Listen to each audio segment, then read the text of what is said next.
Long Arrow, who was an orphan and abandoned boy, was adopted by the elder Good Running. Once he had reached manhood, Long Arrow asked Good Running how he could repay him. Good Running told of the story of a distant lake with spirit people who had animals that were swift as elk, but also burden carriers like a dog.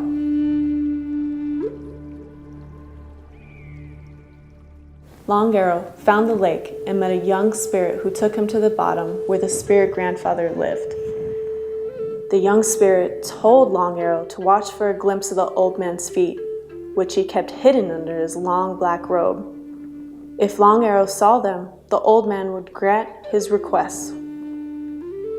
After 4 days, the old man's robe caught on a post, and Long Arrow saw that he had hoofs just like the elk dogs. The old man was the master of the elk dogs. Long Arrow asked for 3 things: the black robe that prevented the horses from running away, a rainbow-colored quilled belt that carried elk dog dance songs and prayers, and a herd of the elk dog. The old man granted the requests and also gave Long Arrow a magic rope to catch the elk dog. And so the Blackfoot have been horse people ever since.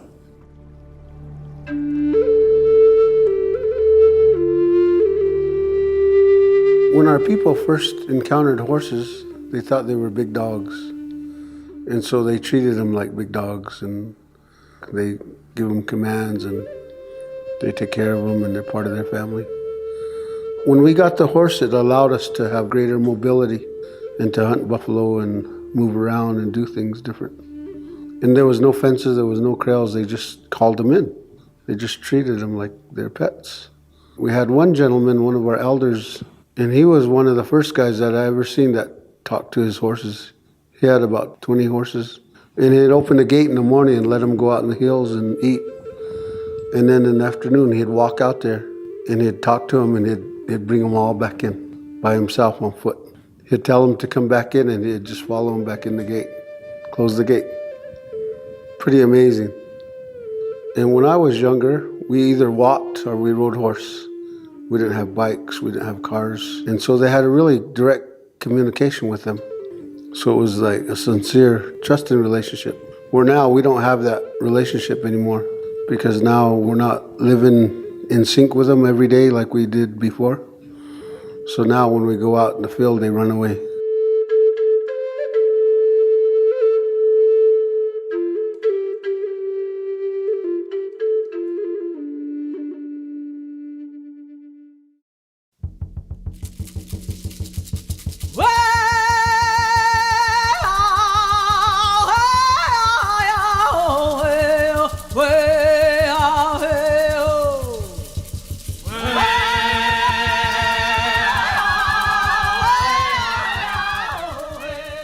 So horses have always been part of the family, whether it's hunting, fishing, camping, or out working cattle.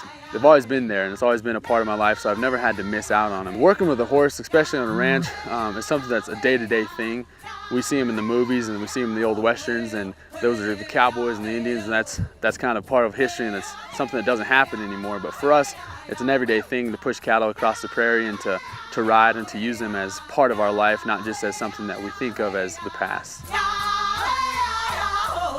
So the wild horses are an issue in the public lands and the open range of the western United States, and basically the issue is they weren't managed for many years, and as a result they became overpopulated in so much that they're damaging the habitat for themselves, for all these different other species of animals. And at this point in time, the sanctuary is kind of a home for those that have been taken off from the wild and they have nowhere else to go.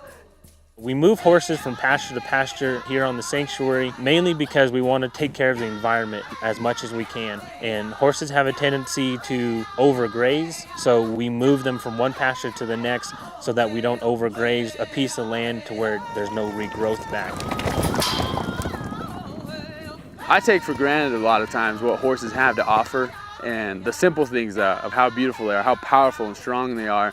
And so when people come in that don't have a lot of experience with horses, it humbles me and allows me to step back and think about how much power there is in that friendship that I have with a horse.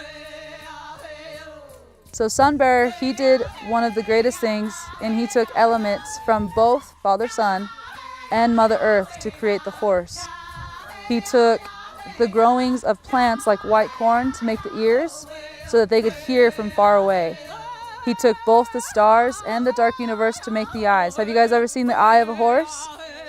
Did you know horses can see at night? And then he took shell to make the teeth. If you look at a horse's teeth, they're huge and they're white because he made them out of shell. And he made their legs out of lightning. And that's why horses are fast. And when they run, they sound like thunder. And last but not least, he put an arrowhead underneath them for protection. The Navajos believe that horses are protectors. They protect their masters, their owners, as if they were their own. And we have the children with their families, their parents and grandparents come together. The horse brings all of that. And it heals us. It heals us. It makes us feel better. Anybody that rides, they just love to gallop. It's a spiritual connection that they make with the horses. And we already have that connection. We just got to rekindle it. It's in all of our blood.